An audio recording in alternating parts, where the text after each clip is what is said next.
And here we go. Do you still make a W with your hands when you say the word whatever? Did you ever sing Rolling with the Homies in the 90s? If you've ever worn yellow plaid to be fashionable, as if, you might be a Xennial and a fan of the movie Clueless, and we are too. Hi, I'm Katie. Hi, and I'm Danny, and you are listening to Generation in Between, a Xennial podcast where we remember, we revisit, and sometimes relearn, and now often rewatch all sorts of things from being 80s kids and 90s teens. Yes, and today we are fully in that 90s teen bracket because we just rewatched the 1995 fashion and cult classic Clueless, starring the one and only Alicia Silverstone and others, which we'll get to.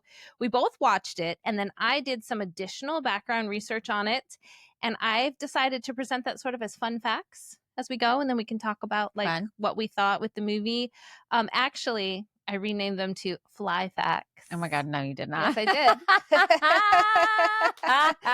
So those fly facts get into the history, the actors, and just some other fun stuff that you find when you start digging into this stuff. I'm here for it. Yeah, I'm here for that.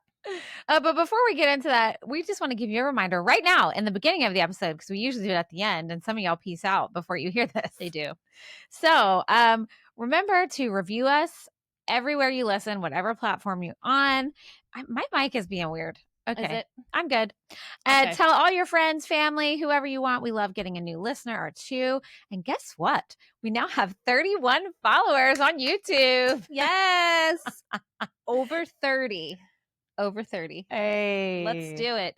Hey, I wonder if we could get to our age soon. Hey, maybe. That's our next goal. It's our next milestone. Speaking of age, though, Clueless is 30, right?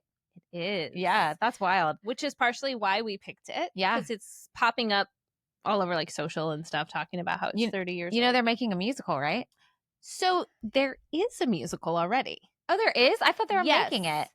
There is, but it was off Broadway. Okay. So I think the one that we're seeing, the Clueless musical's coming up, is that maybe revamped. Oh. Yeah. Okay. I know. I didn't know there was one either till I did this research, but there was in That's 2018. Amazing. Yeah. So I think it's the same one, just for a big stage. How do you feel about that? I don't mind it. I mean, I think those modern musicals like that, like a Mean Girls or whatever, a lot of it is about the aesthetic. Yeah. Like the clothes and also the way they talk. It's a time capsule, yeah. It's a time capsule. And those can be really fun. I don't know. Sometimes I like musicals based on movies, but sometimes I'm like, what? Mm-hmm. Yeah. Did we have to do that? I haven't seen the Back to the Future musical. Oh my God. I want to see it. I've heard such good things. Yeah, I've heard that one's good. I like the Mean Girls musical. I'm not a huge fan of Legally Blonde. The musical. Okay. Yeah, it's not my favorite either. It's good, but another one that I don't know that it needed to go from movie. That's what to I mean. musical. The movie is just so iconic.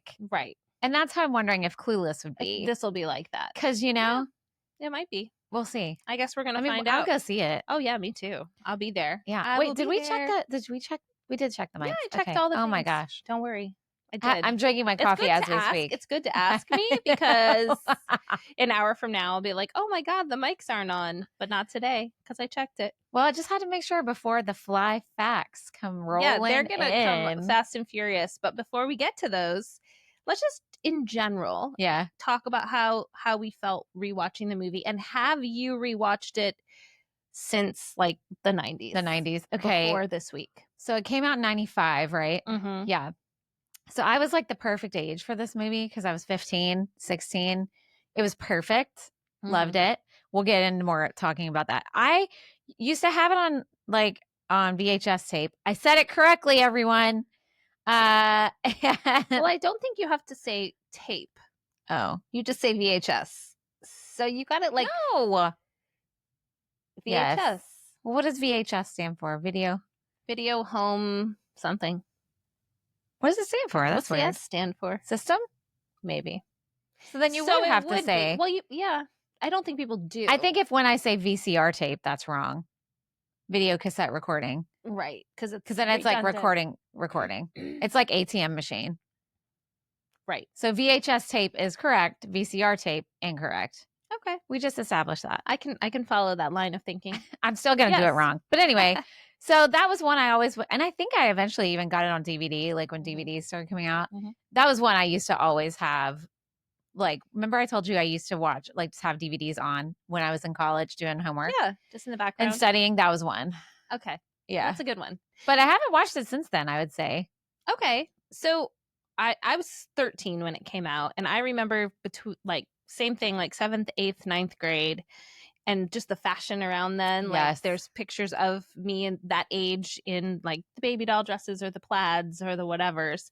And I remember really liking it back then. And then I did watch it maybe 8 or 9 years ago with one of my kids, thinking they would love it. It was Amelia. And they did, but the whole step sibling situation God. really I freaked cannot them wait out. to talk about And this. I forgot. Oh, yeah. Like I knew they're like, but I forgot about How that. fucking creepy it is. And it was weird. And they were like, Yes. oh, this movie just got really weird. And I Yes. don't remember thinking it was weird when Neither I was did a I. kid, but it really bothered me Same. on the rewatch. Yeah. In fact, Cooper watched, well, he like halfway watched it. Like he wanted to see it, but also not. So he was like on his playing on his phone while I had this on. Yeah. And he was like, actually, this movie was at the end when they got together, Mhm. he goes, this movie was actually good until right now. Yeah. And I'm like, yeah, why did they have to, first of all, well, we'll wait. We'll get to it. We'll We'll get get there. to it. But yeah. But yeah. that I still think the fashion is amazing. Agree. There's a ton to love about this movie. A ton. What Yes. Donald Faison is my favorite that's his name, right? Woman. Yeah. Okay. Donald Faison. He is the best character. Murray is the best character, hands so down. good. And you know those braces? They're fake. Yeah. Because when I watched it, I'm like, oh, he must have like really had braces. No, it was for the role. Another fun fact: he started going bald really early in life. Okay. So that's why he has a shaved head, and that's why he has hats and stuff on. He's so iconic, though. He literally had to shave his head because people made fun of him because he lost his hair early. I actually had a friend in high school who's like that. He started having a receding hairline at like 15 or something. Dang. Yeah, I would probably shave my head. Yeah. Too. Okay. All right. So before we get into the first fly fact, as I went through, I was writing down some of the slang. Oh. And then I did a little like digging into the writer director, who we're going to talk about. Amy Heckerling. And she did take words she had heard or phrases in like Beverly Hills, Valley, whatever, but she also just made some of them up. She did? Yeah. So obviously, whatever. I used to drive my mom crazy. Yeah. And I would do the whole hand motion, whatever. Can you imagine one of your kids doing that to you? No, ma'am. Oh yeah, I was a mess. I could see you used to make her so mad. Yeah, I could see so. Yeah. And as if I always as if. She said she overheard some Valley girls, quote unquote, in a food court using that term. Totally buggin'. She made up. She made that up. Mm-hmm. The Monet, she didn't make up where it's ugly up close. I still say that. Betty's and Baldwin's, she made up. When someone's a Betty or a Baldwin. Oh, she made that up? I swear that's been around since like the surfer culture of the 50s. Maybe. But Baldwin, maybe? Because she was talking about the Baldwins, so maybe. And then Jeepin'. She didn't claim to have made that one. What does that mean? Murray says, you've been jeeping with blah, blah, blah. Oh, you've been jeeping. Like, so I think it's like making out in the car? Yeah, I think so. Jeeping. And then she's like, I mean, there's more than that, but those were the ones that jumped out at me. Okay. First fly fact, which you probably already know. So watching you say fly fact is... I'm like, first fly fact. Enunciating. Because I'm very fly as a person. I know. Obviously. Clueless is based on Jane Austen's 19th century novel Emma. Oh, I forgot that. I forgot too. In 1815. And Emma Woodhouse, the lead character in that, is Cher Horowitz. So the lead character in Clueless. So in that one, Emma's just kind of, I have never read that. Have you ever read it? I had to read it in school. Do you remember anything about it? Nope. So essentially she's similar to a Cher. She comes from privilege. I remember she was like kind and trying to help people and get involved in the affairs of other people. Yes. And like connect people, sort of matchmake in a way, but just like kind of like Hello Dolly. Like There get was up in a the middle of movie stuff. with not Kate Winslet. She was in I think wasn't Gwyneth Paltrow in it? maybe that's who it Yeah, was. and that was around this time, or like Emma. recent. You're right. I think it was. Mm-hmm. So Amy Heckerling wanted to make a fun, smart movie about a good-hearted girl who genuinely wants to help people, only with really amazing clothes, which I love. Okay, so Amy Heckerling studied at NYU's Tisch School of the Arts. Fun. Yes, and later the American Film Institute. Her breakout movie that she wrote and directed, do you have any idea what it is? Mm-mm. Fast Times at Ridgemont High. What? That was her. That was a female that wrote that? Uh-huh. Oh, well, that's even more fun when we're going to watch it. Oh, yeah. 1982. And that helped launch the careers of stars like Sean Penn, Jennifer Jason Leigh. And then other hits, she wrote Look Who's Talking, 1989, and its sequel. I love that This movie. is like a wide array of things that she was involved in. I feel like that needs to be a rewatch. Look Who's Talking. Oh my God, yes. You know, the beginning scene is my favorite, where they have the sperm trying to go to the egg and they're talking. It's so funny. Oh my God. Like the comedic genius of that. So smart. John Travolta and Kirstie Alley, yeah? Yeah. Yeah. Yeah. And the fucking baby. Yeah. So that's just quite a resume of hers. That's pretty impressive. Really, since Clueless, she hasn't had much else. Like she hasn't had any big hits or anything like that. So how old was she around this time? Do you know? I don't. I could look up when she was born, but 82 to 95, that's 13 years right there. So she may have been in her 40s or older when Clueless came out. Okay. So the movie originally had a different title, which I don't think it would have been as successful with this title, but you can tell me. It was going to be called A Girl's Guide to Sex. Oh, no, because it's not really about sex. Right. Like at all. At all. Cher's a virgin who can't drive. Yes, she is. You're just a virgin who can't drive. And that was funny watching it with Cooper, because I was like, oh, he's going to ask me some things. So I just told him, I don't know if you're really going to, like, because he's 12. But I mean, I'm sure he knows. But like watching that with your mother, he just sat there playing whatever on his phone. I was like, right. Second screening. But you know the scene when they're in the restaurant and she's talking about the waiter. Uh-huh. And she's like, I just don't like when they're crooked. And I'm like, oh God. And then Dee was like, oh, Cher's hymenally challenged. Do you remember that? Yes. I didn't till I rewatched it. I was like, this is hilarious. And I was like sitting there watching it like, is he going to ask me what that is? I'll tell him. Because I kind of just wait for my kid. Like, right.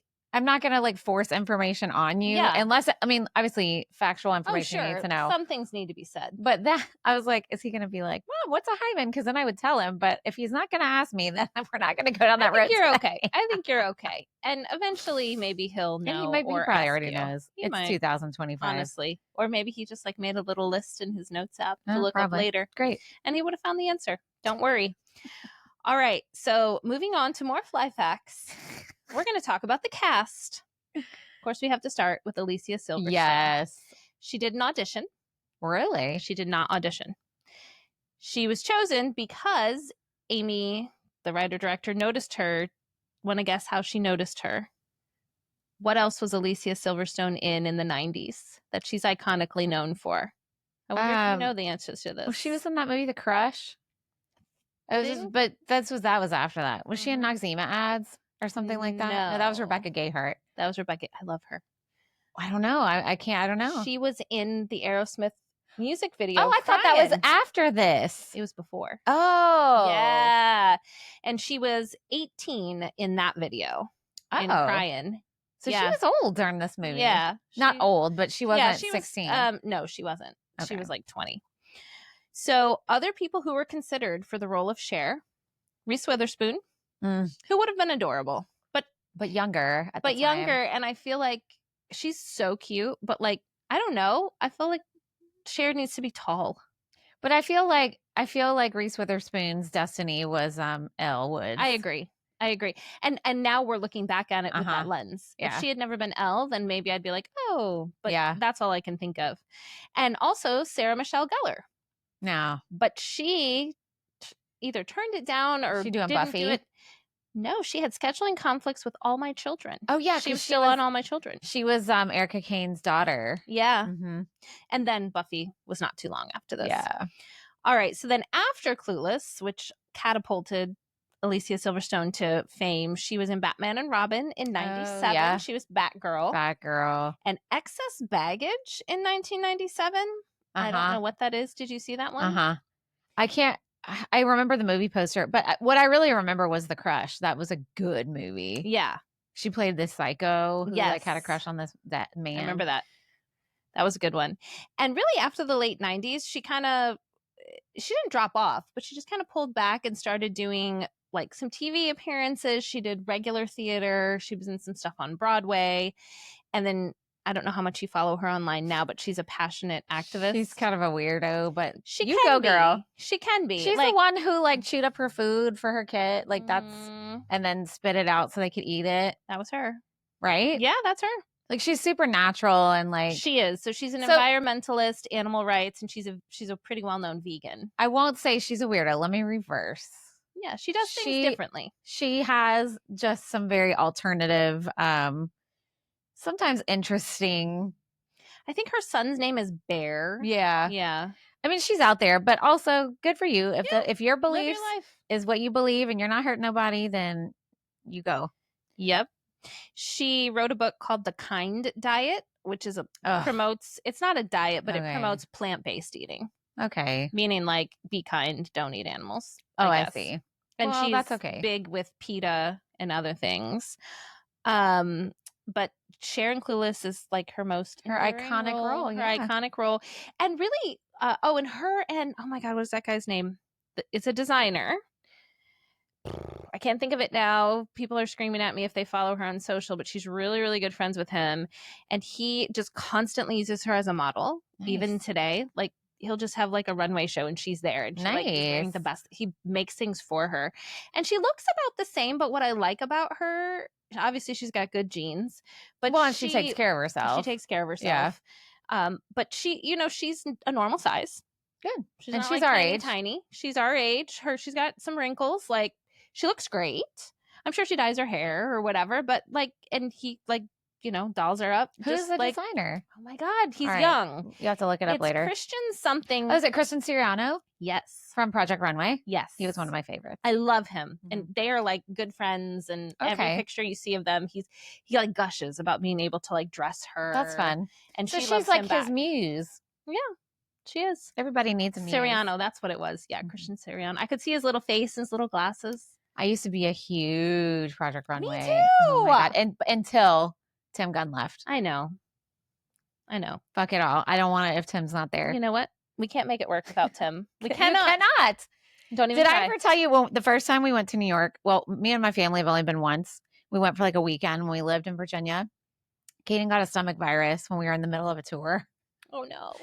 And so Cooper was like 4 at the time. So him and I went around and I made him come with me to Mood. Oh my God, that's so cool though. I've never been in Mood. I've been twice. Because then when I went back for another trip with my best friend Amber, we did it right. Like we have video of me running down the row with a swatch of fabric. Trying to get all your stuff. The dog was there. So we have a picture with the dog swatch. Cute. Yes. Mm-hmm. That is adorable. Anyway.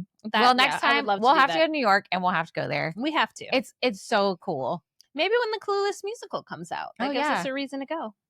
Obviously. Well, not that you need a reason. We don't need a reason. We get to go. Yeah.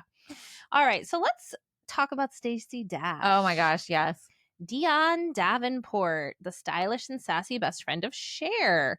So she started her acting career in the mid 80s. She was actually in the film Mo Money. And she was also a regular on the Cosby Show. Because she was a little older when they filmed this, right? Mm-hmm. She was in her 20s. She was, yeah. She was born in like early 70s, I believe. So she, first of all, I just love her. Like, I love her in this movie. I love her little voice. I love her acting choices. I know. I just love her. But unfortunately, she ran into a little bit of controversy a little later. She was a Fox News commentator from 2014 to 2017. Wait, a commentator? She was? She worked for them. Which we won't get into all of that, Dionne. but let's put it this way. She ended up being fired from that job for using profanity when she was criticizing a policy of Obama's. But I guess it was bad enough that they fired her. And then she was arrested in 2019 for domestic battery, although she claimed it was self-defense. So I saw an article from like the past year or so where she was interviewed, and essentially she's really, hopefully she's gone and gotten some therapy and some healing or something, because she seems to have really calmed down. And she said, like, in the piece that I read, she said, I don't want to just be this angry conservative Black woman anymore. Like, I don't want to be that person. So she's just kind of living her life. Well, good for her. But I thought she's so adorable in this movie. Well, this, you know, she had that cute little nose ring, which is so cute, super popular in like now I feel like everybody has nose rings, right? And back in the 90s, I feel like people had nose rings, but it was people who were like in the grunge alternative world. Right. She was like the first one I remember seeing that was in like the, what's the right word like you can preppy think of? Yes. Aesthetic. And I wanted one so bad. And I had a fake one that I would wear because my mom was like, absolutely. My mom was pretty cool with clothes and hair. She'll let me dye my hair, whatever, as long as it was allowed at school. Because back then in the 90s, you could only have natural color hair dye or whatever. But the nose ring is where she drew the line. She said, nah. I mean, it is a permanent hole in your body, I guess. I did have a belly button ring that she never knew I had. Wow. I got it at the trailer where I got the tattoo. Yeah. Is that where you went tanning too? Or is that was a different town? Different town, different Lots trailer. of my life has happened in trailers. Like so much of it. But I still want one. But Yeah. I have the tricky part is I have a mole right here and arm right here. It. So I don't know how I would Yeah, but you wouldn't pierce it by that. No, I'd have to do on this side, but then I'm worried it would look uneven. Oh, I see. Isn't that dumb? I know. No, that's not dumb. And I think septums are cool, but I think my nose is too pointy to make it work. Uh-huh. I bet there's some sort of AI where you can picture it, like do a picture of yourself with like how it would look. Well, I mean, I used to have a fake one. True. But who knows? Yeah. And it does get tricky when you're doing shows. My tattoos already caused me enough pain in the ass. So then I'd be like, oh, now I have to deal with this. Also do this nose ring. But I think they're really cute. But anyway, she was the one who made me want one. All right. So let's move on from her to Paul Rudd. So first of all, this was his like first breakout film role. He had been doing TV and stuff, but this was his first, like, where people were like, wow, who's that guy in a movie? And he still looks the exact same, guys. It's wild to me. There's all this lore about him, right? Because he's so like he's a vampire or whatever. I mean, maybe. Guys, he is so adorable. And also he just seems like a nice guy. He does. So he's funny. You know, when we lived in Missouri, he's from Kansas City. Okay. And so not like I never met him, but I have had friends who met him. Like they would run into him places. Okay. Because he would go to Royals games. He would go to Chiefs games. Like he would just go. And he was always so nice. Like whenever I heard from people, like he was just so unbothered, like unflustered, just drinking his beer, like, hey, Midwestern guy, just like hanging out at the baseball game. Yeah. I love that. Well, and he's funny. He is funny. He's so funny. Did you ever watch that movie with him and what's the blonde funny girl's name that's in Leslie Mann. In that movie, This Is 40. Yes. That was such a good movie. I want to go rewatch it. Yes, we should. Because I definitely wasn't 40 when I first watched either. It. And I thought that movie was so funny. Oh, so good. So good. So good. Anyway. So he actually auditioned for the roles of Murray, so Dionne's boyfriend, and Christian. But then eventually he got the part of Josh. He was 26 when this movie came out. Oh. Yeah. And he remains 26 to this day. And to this day, he is still 26. Which, I mean, isn't that weird for the storyline, I guess, because he's supposed to be in college or law school or something. How the fuck old is he in this movie? That's what we had this big debate about in my house. Because isn't he applying to law school? I think he's supposed to be like 19-ish, 18 or 19. Really? I think Cooper looked it up. Shall I do a live research moment? Yeah, go ahead. We're going to do a live research moment. While you do that, I'll talk about what he was in before this movie. It's probably not, maybe. He was in a TV series called Sisters. Sisters. And then a TV miniseries called The Fire Next Time. What was that about? Was that about aliens? I don't know. I didn't write it down. I just wrote down TV miniseries. Maybe. I'm gonna have to look that one up too. There was a TV either movie or miniseries called The Fire something or other that was about this alien abduction. Ooh. I used to be super into aliens. It seems like this would be the timing for something like that. I don't because remember that if it's would The have been Fire Next 93. Time or The Fire. All right, we'll look that up in a minute, but Okay. not right now. And then he was in Wild Oats, which was a TV movie, and Runaway Daughters, which was a TV movie. Runaway Whatever that means. And that was in 94. And then obviously this movie came out in 95. It says he's likely 18 or 19. Wow. Okay. So younger than I thought. Mm-hmm. And it says he's implied to be a college freshman, and then Cher's birthday's in April. And so she like turned 16 during that time. I mean, I guess that's better than me thinking he's like 23. Still, guys. I know. That whole and we'll get to it, but that whole storyline, like I think the movie is so good without. I know. Like just keep them like not liking each other. It's fine.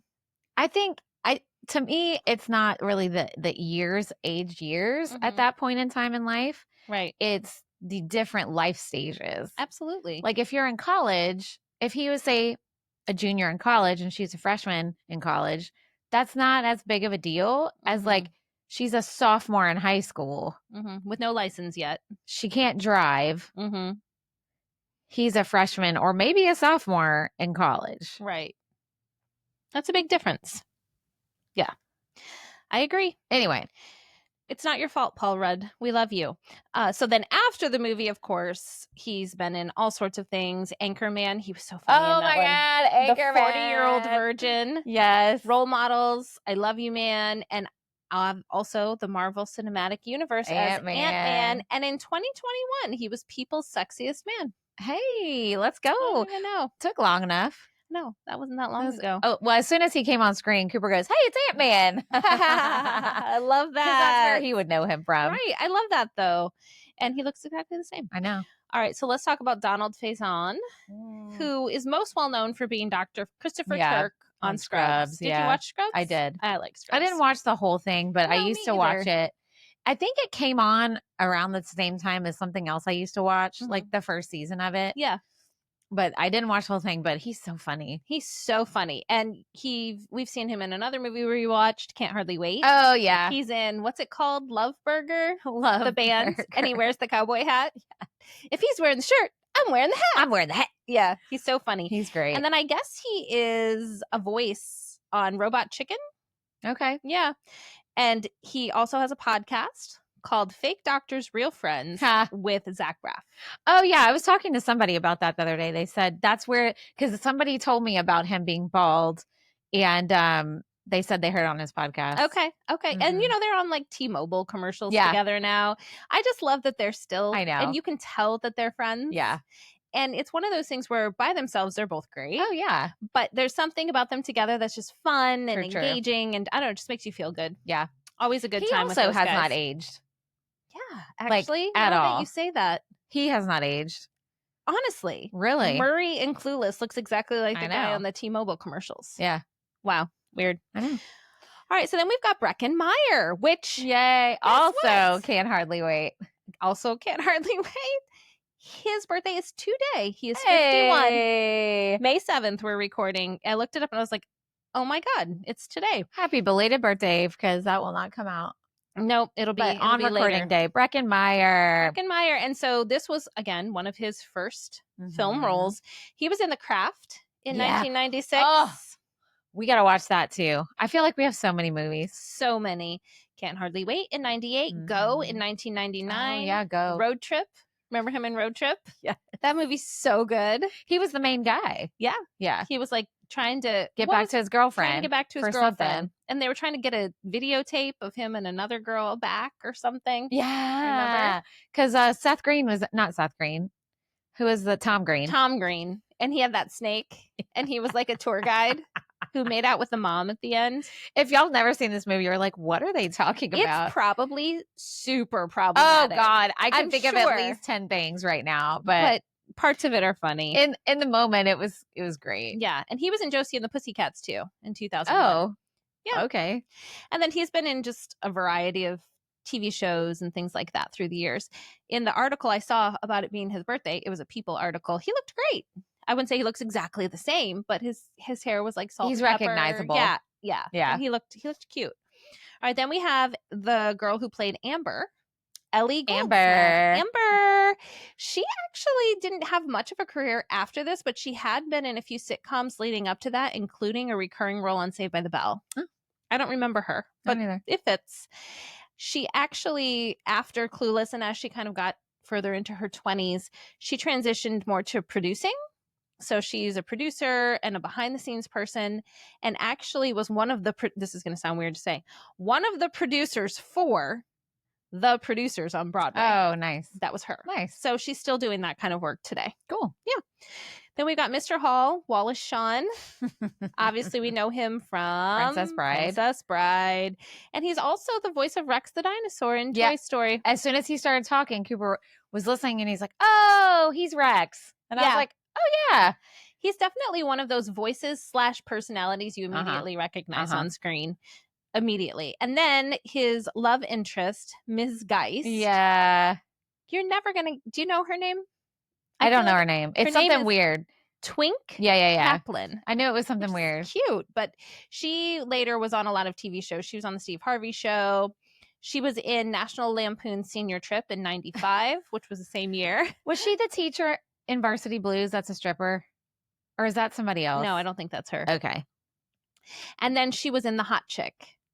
I never saw that. You know which one that is, Nope. though. It's with the Wayans brothers pretending to be white. Oh, no. She was in that movie. Okay, yeah. And she had been on a bunch of commercials and TV roles and stuff. All right, so I saved this one for last. I know. You know who I'm gonna say? Yeah, our girl Ty, Brittany Murphy. Plus, this was her breakout role in '95. So Amy Heckerling, the director, said that Murphy stood out during the auditions because she was just so genuine. Like a lot of the actresses were trying to kind of like overact it and she was just like herself, kind of bubbly and kind of acting like a stoner a little bit, just making it very genuine and authentic. And so that kind of landed her the role. And even Alicia Silverstone in later years just said she was so great for the part and that she loved what she brought to the character, like the energy to the character and her accent and just all the little detail work she did to make that character what she was. And then we talked about this last episode, the movie 8 Mile, which was another really iconic role for Brittany Murphy. In 2002, she was the love interest of Eminem. And that was really well received. She wasn't nominated for any awards for that one, but in general, the film was. And then she passed away December 20th, 2009. She was only 32. She's so young. So young. She was in that movie with Ashton Kutcher where they got married. Yes. Was it called The Newlyweds? That's not right. Was it just called Just Married? Just Married. That's what it was called. God, that movie was so funny. So good. She was hilarious. She was such a good actress. Honestly. The funny thing was we're sitting there watching. She comes on screen and she's she's like all awkward in the PE class, whatever. And all of a sudden Cooper goes, hey, Mom, she kind of looks like you. And I was like, I don't see it. Like, and he's like, no, like, yeah, she's kind of like you. And then it was funny because, she sings a little bit throughout this movie. She does. You hear her sing the Mentos commercial and then she does Rolling with the Homies and then something else. And he's like, she's a really good singer. And I'm like, yeah, you can tell instantly. Yeah. When she opens her mouth. Yeah. Interesting. I can't remember if she sang it all in 8 Mile. I would think maybe yes. I don't know. I don't know. So, and I remember at the time there were rumors, I'd have to look into this, that her and Eminem had a thing then. Probably. They were both young and single. Yeah. All right. Moving on with our fly facts. Fly facts. Some fly facts about fashion. Oh my God, Katie, I cannot. Are you ready for the fashion fly facts? That's Okay. fashion with an N. Fashion. Fashion. What's that Okay. song? You know what song I'm talking about? About fashion. Now that I keep saying it, it sounds really weird. It's like from the 80s. Where I'll think of it later. It doesn't matter. Think of it later. Keep going. Okay. So on the rewatch, do you remember the program she uses on her computer? Yeah. pick out Oh her God, that was outfit? so cool. And especially in 95, again, Yes. all young people don't know how mind-blowing that was. Mind-blowing. Like the fact that you could have all your stuff inventoried on a computer. And you in could your just closet. toggle. Mindlessly. Like, Yeah. mind you. I And said mindlessly. But like that's something now you could probably do. Completely. Or you do when you shop online. But at the time, that was like, oh my God, I want that. It was amazing. It was so, so cool. And so she actually Cher wore in the movie more than 60 different outfits. Damn. I know. There's like a few obviously that come to mind, like the yellow plaid and then the red dress. And I even think about her exercise outfit with the little white t-shirt and the black unitard or whatever that was. 60 different outfits. And the costume designer's name is Mona May. And she said she really disliked the grunge fashion of the time so much that she wanted to make sure Cher and some of the other characters like Dionne and Amber had like a different aesthetic. Got it. That still sort of fit their characters. They kind of created a whole new genre of clothes. They really did. Because it was kind of edgy still, but it was preppy at the same time. I don't know if it's edgy. You don't think so? I think it was just fashion forward, not really edgy. Makes sense. Right? Yeah. Yeah. Yeah. Because it was like, but it was so cute. Everybody wanted cute. those outfits. And I saw like in Target or Walmart somewhere recently, or Kohl's or somewhere like that, they had like a plaid, like a yellow plaid skirt. And I was like, oh, should I buy this? And I was like, yeah, probably not. But so cute. Right. It instantly looked like Clueless. I have a picture of, I think, Amelia from middle school. And there was like a back to school season there where they had the yellow plaid like on everything. And so she's got like a baby doll dress in that color and didn't really know. Cute. But I like flipped out. Yeah. Because I was like, oh my God, it's so cute. I think we took it to New York when we went. And so I have pictures of her in New York and it's really, really cute. Okay. Here is another fly fact for you. I feel like we need like a music. Fly fact. Is that what we would do? like a sting, a sting or a flash. Well, what would you say? I don't know. I'm like thinking of the 90s, you know, like when you're watching, like I'm thinking of like 90s radio where it'd be like, fly fact. Oh, okay. Right. We use the word. We can do both. Fly fact. Oh, that's so bad. We were not going to do that. I love it. Okay. Maybe we'll edit it in. No, we won't. Don't worry, guys. Okay. So this fly fact. See? It's great. Post edit. Just kidding. Okay. It was a surprise hit. What? They didn't, Clueless. Oh. They didn't expect it to like do as well as it did. Now, 95 was still kind of like, there had been like the John Hughes movies and some teen movies and stuff, but there was a little lull in that. So this is pre like Can't Hardly Wait, American Pie. I Hate About You, American Pie. So kind of taking a risk on a teen movie that wasn't based on a franchise already established was a little bit of a risk. But it was a huge hit. Critics loved it. Teens loved it. It made more than $56 million at the box office. Hey, I was there. Yeah, I was there too. It inspired a TV show. Yeah. Okay. For so 3 years. Yeah. I saw a YouTube clip somebody sent me the other day, and I was like, I forgot. And like Stacey Dash was in it. Donald Faison was in it. The chick who played Amber. The teachers were in it. Okay. Well, the female teacher, Alicia Silverstone, was on it because she was making movies. Yeah. Like that girl and all the things. But anyway, yeah, isn't that 3 crazy? years, 96 to 99 years. Yeah. There was a book series, fashion lines, of course, and a stage musical that ran off Broadway in 2018. Okay. See, I thought that was something new they were making. We'll have to do a little follow-up on that and see if it's all new or if it's based on this. Okay. Yeah, I'm not sure because of the timing of this.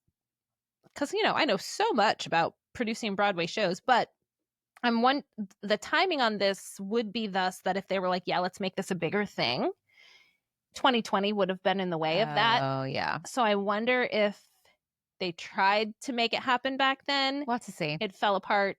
Now we're back. We'll come back. 25-year anniversary. Who knows? Was 30. Oh, I'm sorry. Right. That would have been closer to 25. when it came out. But yeah, I see. 30 now. Oh my gosh. I know, we're so old. All right. Now I've got fly facts about the soundtrack. You know, we got to talk about the soundtrack. Okay. Guys. So before I read some of these off, what are some songs immediately that come to mind when you think of this movie and you just rewatched The it, first too? one is the intro song where it's looking out a dirty old window. Outside the cars in the city go rushing by. Yeah. Do you know the name of that song? We're the kids in America. Oh. Whoa. Yeah. Yeah, Kids in America. I used to also listen to the soundtrack Nice. a lot. It's a good soundtrack. It's They really have Fake Plastic Trees by Radiohead. Yep. Fake Plastic Trees. Rolling with the Homies, which is rolling with your homies, not with the homies like we thought. Coolio. My homies. My bad. Rolling with my homies. Rolling with my homies, Coolio. And then what else? Hold on. I can probably name some more. I used to listen to the soundtrack a whole lot. The Mighty Boss Tones are on there. Yep. There's that song that goes, shake some actions, what I need. I don't know who that is. By Cracker. There we go. Then there's Supermodel by Jill Sobule, who Woo! I met. What? I'll tell that story another day. Okay. Yeah, I met her at a music fest back in the 90s, right around this time. So that song was written for the movie. It was? Yes. That's fun. It wasn't around Supermodel. It was written for the movie. Okay, what else? Just a Girl, no doubt. Oh, yeah, Just a Girl. But it wasn't on the soundtrack. Okay, that's all right. And this was right before they blew up. It was like around the same time. Like they would have gotten it for the movie before they were huge, but by the time the movie came out, they were kind of on the scene. But it's not on the official soundtrack. But it became like a huge hit after being in there. There's that other song that when they're leaving the club and Christian's still dancing on the floor. Get on the floor, let's dance some more. Get on the floor, let's dance some more. I don't know what that one's called. Let me see. Here. Is it? It's Is it any of these? Or is it not on there? No, it is. I just don't know. It's one of these. I think. Yeah, it's just probably got a weird like name. Yeah, that you wouldn't know. But yeah, you pretty much hit on all the big ones. Psychedelic Furs. There's a cover of a Psychedelic Furs song that Counting Crows does, called "The Ghost in You." Oh yeah. And then a Luscious Jackson song here. Lightning Seeds are on there. Smoking Popes, Mighty Mighty Boss Tones, like you said. Velocity Girl, my forgotten favorite. I don't remember that one. Unless that's what I was just singing. It might have been. Get on the floor, let's dance some more. Yeah. So the soundtrack was, as we've talked about before, a hit all on its own. Yeah. Because again, young people, if you wanted to hear these songs not on the radio, you had to get the CD. Yeah. You couldn't just get it on. I couldn't even buy it on iTunes yet. I still have it. Oh yeah, it's in my saw that flippy thing. It's pink. Oh, I love it. Is it just one disc then? Yeah, it's just one. Okay, cool. All right, so those are most of my fun facts. Now we can get into just that's in a lot. General. It's a lot of fly facts. Yeah, fly facts. Oh wait, that was wrong. I did the wrong noise. We've been doing it different every time. Not wrong, just different. We're going to test them out. Words I never So thought I just wrote down like some random like rewatch things, right? So we already touched on the clothing a little bit. I loved when Murray's paging Dionne. Oh, I know. And she's like, Murray keeps paging me. I told him not to page me in school or whatever. And they all have pagers and cell phones. Yes, and the cell phones are hilarious. They're like, yeah. Really, really good. I loved that. I liked how why can't I think of Paul Rudd's name in the movie? Josh, thank you. How Josh and Cher are watching Beavis and Butthead. I know. Or well, he tries to turn it on. Tries to like turn on to CNN. Yeah. CNN. Yeah, I thought that was really, really funny. And I said how they're all answering their cell phones at the table when they're at the dinner table, and how it's fun. It would have been really unusual to see that in 95. Oh, yeah. Like now being like, no cell phones at the table is like in every house. Everyone's probably dealing with that. Well, cell phones most people did not have them. They only people who were of a certain class had them at this time. Cell phones. Right. Yeah.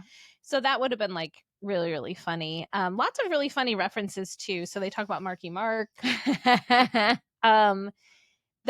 liked the part where they take oh my gosh, all the through school, and they're pointing out all the groups of students, which is such a cliche now. I don't know that it was still then. exists. I think I think teenagers in high schools will always have groups of kids. I mean, like a movie cliche. Like we see it in Mean Girls. We But see that's it because other it happens places. in real life, though, Yeah, that's right? true. Like I remember being in high school, being like, "That table is this, or the Sure. jocks. This table is whoever. This Mhm. table is," because I don't know. Humans like categories. Like we Yeah. just, and when you're a teenager, you don't know, and you're just want an identity. So like, Absolutely. yeah, So I thought that was really fun. Okay. So a couple problematic. oh, okay, yeah. Let's before we things. talk about the main problematic thing, which Yeah. is the stepbrother situation. Yes. Yeah. So there's a few things that did not age well. Yep. There's a lot of language. They said the word retard multiple times. Yep. I had that. They also like kind of made light of like some mental health stuff, like where he like got his report card and the teacher's like, suicide attempts will be. He's trying to jump out Yeah. the window, or not really, but yeah, And the diet culture. that was a big one. Oh my God. It was constant. So it was problematic, but it was also like, I remember it being like that. Yeah. Like where she's talking about the special K and Mhm. tracking her exercise. And she's like, oh, I feel like such a heifer because I had 5 M&Ms and a Diet Coke and like whatever. Yeah. And it's like, you basically had a snack. but even if you did have all that stuff. But like, here she is, this slim girl saying, oh, I feel like such a heifer. Yes. And then like when she's giving Ty the books to read, she was like Mhm. fit or fat. Yeah. And like, you know, buns of steel. They were doing buns of steel, which there's nothing wrong with exercising. Of course not. But it's just all these little things that were dropped into your brain as a teenage girl. Mhm. Because I mean, think about it. If you see Alicia Silverstone on screen saying she feels like she's a heifer because she Mhm. literally had a snack. Right.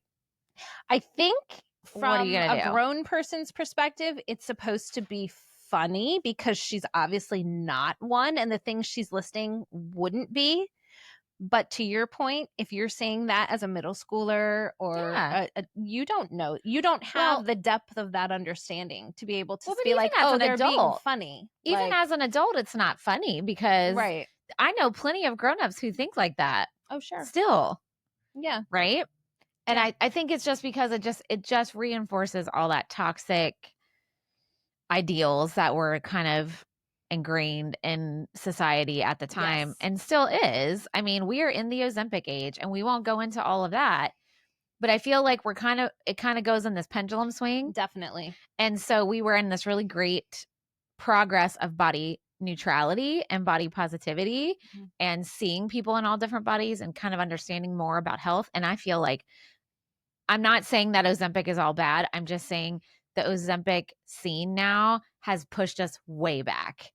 Right. It is. Like, Yeah. and so I feel like when this movie came out, all of that, we were in the midst of Slim Fast. And we've talked about this before. Yeah, snack wells and All this special fat K free and like, yeah. you know, thin is in and, you Mhm. know, thin equals health and all of that bullshit. That's not true. And watching it again made me remember how I probably took all that and put it in my Mhm. brain. Because I remember, I mean, Of course. you counted calories. I counted calories. Absolutely. You know, I can remember feeling guilty because I had whatever. And I think she's presenting it as part of this bigger picture, which is another problematic thing of improving Ty. Mhm. And so the improvement is a lot of things. Yeah. It's makeup, it's hair, a lot of it's aesthetic based. Oh, yeah. But it's also like, you know, socialization stuff and all of that. But this whole weight component. Yeah. And quote Ty is unquote tiny. health. I know. She's so tiny. little, I know. And it's like, what? Yeah. Yeah. So that whole part was a little rough to revisit, Yes. but also explained a lot. There was some, I don't know if homophobia is the right word. I just don't know if It was stereotypical stuff, I think. Yeah, like when they make the comment about the gym teacher, the PE teacher. Yes. How, and it's a narration. So she's like, right. and our obviously same-sex Mhm. loving PE teacher who wanted balls thrown at her head or whatever. Like, yeah. it was just like a little aside, but there was a few things like that. Yeah. And then, you know, the whole thing with Christian, they Yeah. gave him every stereotype they could give him, right? Like, I oh, he know. loves shopping. He loves fashion. He loves whatever. Not that you can't have that. I know plenty of gay men who do love those things, but I know plenty who don't. So yeah. I just, it was it was tropes. It was tropes. Yeah. Yeah. It wasn't bad or good. I don't think that it was necessarily. anything was hateful or rude about it. It was just It's kind of stereotypical. Yeah. Yeah. That's all I had problematic wise before the stuff with Josh. Oh, one thing I noticed that was thrown in that I was like, Yeah. why did they do this except to show Alicia Silverstone half naked? The scene where she's getting a massage. Oh, yeah.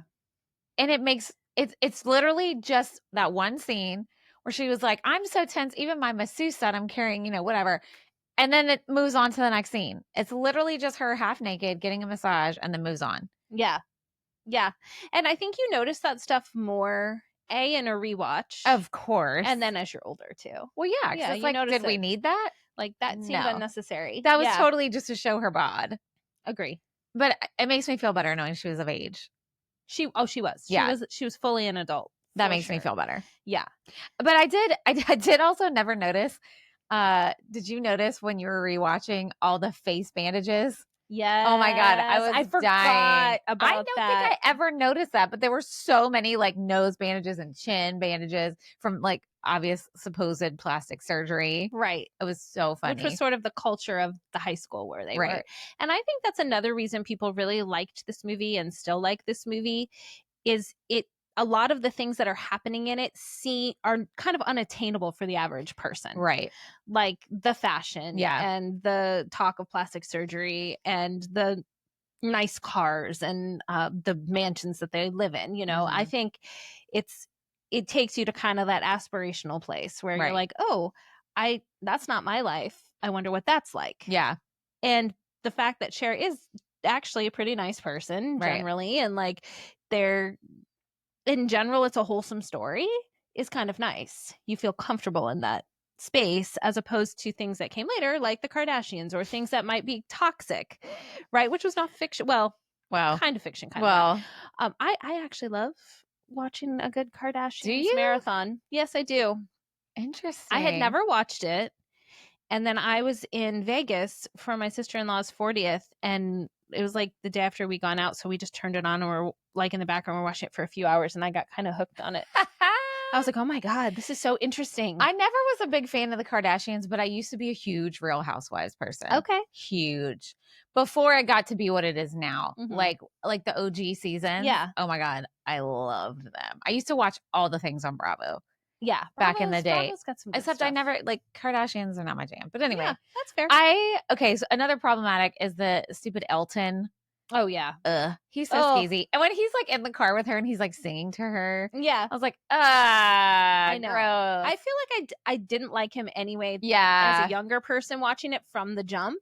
But definitely as a grown person, I'm like, oh, he's so gross. So gross. And he's so entitled. Yeah. That makes it worse. Ugh. He's so entitled, which we're supposed to not like him. He's supposed to be gross. So he did a good job. So remember we were talking about at the did you have more stuff? No, that's it. Other than the Josh Paul Rudd thing. Okay, well we'll save that for the end. Yeah, I just have a couple things. When they're sitting at the table having lunch and they're talking about sex, I thought Cher's stance on virginity was actually pretty smart. Because she was like, I'm so picky about what I wear. I mean, I don't remember what it was, but she was basically like, I'm so picky about all this other stuff. Why wouldn't I be picky about who I give my virginity to? Yes. Like, yes, ma'am. Of course. Yeah, I agree with you. Yeah. And it was very articulate. Yeah. She was like unbothered. She was like, okay, so what, guys? Like, yeah, which was nice because a lot of the stuff we've watched, especially youth culture related, Dawson's Creek, for example, I know. It makes it out to be sort of like a bad thing. Yeah. If there's virginity involved, and this wasn't like that. I know. I also, this was so funny. I was laughing really hard because there were a couple things in the movie that like transpire in my real life. Number one, you know where they're getting on the freeway? And Murray's like, we're getting on the freeway when she's driving. They start screaming. Yeah. Troy does that to me sometimes. It's been a while, but there'll be times where he's like, remember that scene in Clueless? It's been a while, but I forgot. I was like, oh, yeah, I forgot about that. Okay. Also, when Ty comes into that party or when they go with Christian and she falls down the stairs. Oh my God. So And relatable. And then that was like, she's like, oh my God, that's so embarrassing. And she's like, nobody paid attention. Like, they were like, oh, you're the girl that fell down the stairs. Yeah. And that was right after she was at a party where she got hit in the head with a shoe. I know. Poor Ty. God I bless. was like, that is so my energy. Like, I Yes. totally feel that. That's so funny. Or I know the time we wore our windsuits and then you're like, oh, I'm just gonna run to Kohl's and I'll be back. So you're like, no, and no one's gonna notice. Like, and who then cares? days later, one of our followers, Samantha's like, I thought I saw Danny in that walking into Kohl's. Well, what she said first was, she said, I saw somebody in Kohl's and I was like, what in the world? And then I realized it was Danny. When you're like, it's fine, I'm gonna go run a few errands, it'll be fine. I mean, who cares if anyone really notices? don't care. Nobody cares.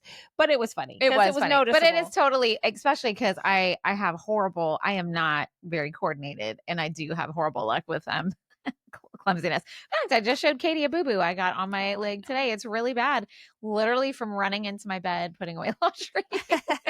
The bed that's been there all this time in the same spot. Yes. I don't know. I don't know if I've told you, my daughter London has that same thing. And I think she was tall, young, kind of like my youngest Tegan is. So she, just when she was younger, had some body awkwardness. Yeah. But she would, maybe be like, after shower getting her PJs on or something when she was young, and she'd just be like bruised. And yeah, I'd be that's like, me. what happened to you? Life. And she would just shrug. She'd be like, I don't know. Life.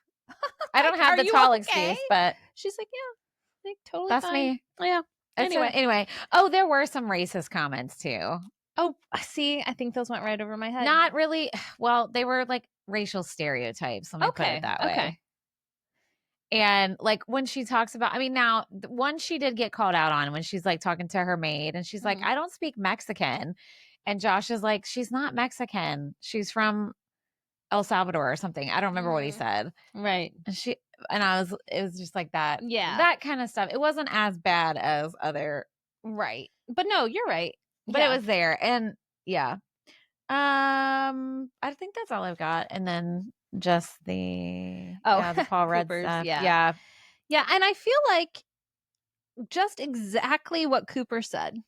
I know. The movie would have been just fine if it all resolved as, Ty being happy and Cher learning a little lesson about, what it means to be a friend. And they could still have the stepbrother there, but he doesn't have to. Absolutely. I liked him as a character. Yeah. I think it's fun. And I think it gives sort of an anti-hero to all the kind of affluence and, for lack of a better word, snobbery. To just have this like guy who like, college kid, not into all that stuff, I think is a good foil. But yeah, it just and it just makes you wonder, because what you were just saying about her defending her virginity, you're like, yay. So then why do you have to hook her up with someone by the end? Some college guy. Like, can she just continue to be awesome, independent Cher just for the movie? Eventually she should find love, of course. But like, we don't have to. You don't have to. She doesn't have to. You don't have to. She'd like to. And that's the thing. She didn't seem overly worried about being in a relationship in the movie. I say that, until but then the end. Until the end. She wasn't until the end. Yeah. But I feel like it was just gross. Like it just, and the creepy vibes missed me completely when I was a teen. I know. I think that's the part that really stopped me in my tracks, because when I watched it with my kid, and the kid said to me, which probably about Cooper's age at the time, said, this is really weird and I don't like it, and can we turn it off? Well, and also the whole used to be your stepbrother situation. Yeah. I get it. He's not anymore. But like... Yeah. And I think they try to set it up that way early. I know. Because she's like, they were married for 5 minutes. Blah, blah, blah. But it's like, it's still, it just doesn't rub you the right way. Yeah. Especially when you've grown fond of both characters. Yeah. And then you're like, well, now I don't know how to feel about them. And like, that part where he like goes to the party to like watch her or whatever. I was like, couldn't he have just done that because he's being nice? We could have left it at that. That he's feeling brotherly. Right. Would have been a good storyline. Like, hey, maybe our parents were only married for 5 minutes, but I feel a loyalty to you to make sure you're safe and etc. Because the dad even says you divorce you divorce spouses, not children. Yes. So So, like, the dad's- reiterating Yeah, that he so views him fucking as a weird. child. So of that's his. fucking weird, Yeah, right? it's weird. I don't like it. Well, let's end on a better note. Yeah. What do we got? We got a better note? Do you have one? Okay. I said, my final thought. Here's my Okay. final thought. I said, besides the stepbrother issue and some problematic stereotypes and language, this movie is still a good time. I totally agree. Yeah. I was smiling almost the whole time watching it and just like really enjoying it. And I think knowing just most of these characters went on to do like so many other cool things and are cool people still today. Yeah. Just made me like even more like, oh my gosh, look at them. You know, they're so young, except for Paul Rudd, who looks exactly the same. And But like, Donald Faison too. yeah, you're right though. I'm gonna start noticing that now. It's like Every time I see him in something, I'm be like, dude, whatever fountain of youth Are they've you got, 16? share, please. yeah, please. They're not going to. I know. It's their Fountain of Youth Club. We're not in it. I know. Oh well. Well, thank you guys for coming along on the ride with us. Should we do Rewatch trivia? it. Oh yeah, let's Maybe do we trivia. should just do 90s. I agree. Let's Yeah. each read each other a 90s Okay. question. Okay. Oh, see, I brought my. See what I mean about this cover? We'll talk about that later. We'll talk about it later. Here we go. I'm just gonna grab one. Troy would be so mad. I just I grabbed know. Willy nilly. Grabby grab. Ooh, I have a good one. All right. You want to go first then? Sure. I'm going to give you clues and you have to guess what the thing is. Okay. But there's a list of words I can't say. All right. All right. Oh gosh, this is actually going to be really hard. Oh my God. Something super great. It's you're describing something great. You would say you are fantastic. No. It's I can't say that word. It's jargon from the 90s. There's a version of it that says your.com. The bomb? Da bomb. Yeah. Da bomb. But I realized after I said I was going to do it, I couldn't say slang. You. Awesome. Explosion. I wasn't going to say dabomb.com. Da bomb. But when I said this thing.com, you knew. Let's go. All right. Put it in the right spot so Troy doesn't get mad. Okay. Well, he's not here. I know. But all right. I still don't want him to get mad. Okay. Hold, please. Okay. It's going to be a good one. I can feel it. Oh, God. That's hard. Let's see what's.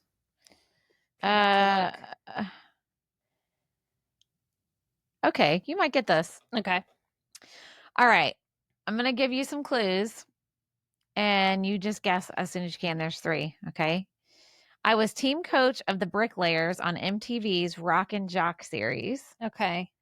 I was Jess Hansen in Melrose Place and George's man crush on Seinfeld. I hosted MTV Sports and was often seen wearing a headband. Who am I? I don't think I know this. I'm trying to think of the Seinfeld reference because it feels like that. I think you'll know as soon as I say his name. As soon as you say it. No, just tell me. Dan Cortez. Oh, remember him? And he always had that headband on. Yes. Okay. Yep. I see it. I forgot he was the man crush on Seinfeld.